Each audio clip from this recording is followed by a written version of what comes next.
మరో breaking news చూస్తున్నాం. పట్టిసీమ ఎత్తిపోతల నుండి గోదావరి జలాల్ని స్విచ్ ఆన్ చేసిన జలవనరుల శాఖ మంత్రి నిమ్మల రామానాయుడు విడుదల చేశారు. కృష్ణా డెల్టా సాగునీటి అవసరాలకు పోలవరం కుడి కాలువ ద్వారా గోదావరి జలాలు విడుదలయ్యాయి.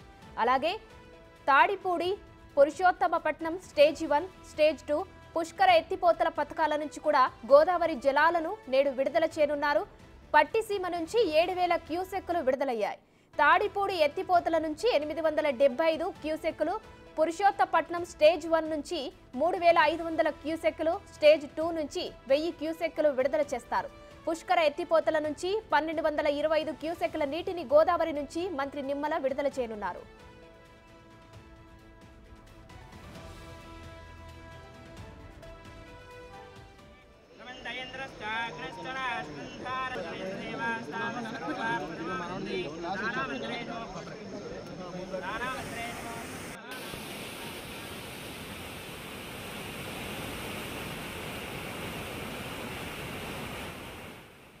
పట్టిసీమ ఎత్తిపోతల నుండి గోదావరి జలాల్ని స్విచ్ ఆన్ చేసిన జలవనరుల శాఖ మంత్రి నిమ్మల రామానాయుడు విడుదల చేశారు. కృష్ణా డెల్టా సాగునీటి అవసరాలకు పోలవరం కుడి కాలువ ద్వారా గోదావరి జలాలు విడుదలయ్యాయి.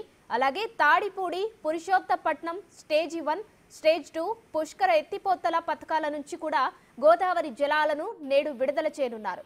పట్టిసీమ నుంచి 7,000 క్యూసెక్కులు విడుదలయ్యాయి. తాడిపూడి ఎత్తిపోతల నుంచి 875 క్యూసెక్కులు, పురుషోత్తపట్నం స్టేజ్ 1 నుంచి 3,500 క్యూసెక్కులు, స్టేజ్ 2 నుంచి 1000 క్యూసెక్కులు విడుదల చేస్తారు. పుష్కర ఎత్తిపోతల నుంచి 1,225 క్యూసెక్కుల నీటిని గోదావరి నుంచి మంత్రి నిమ్మల విడుదల చేయనున్నారు.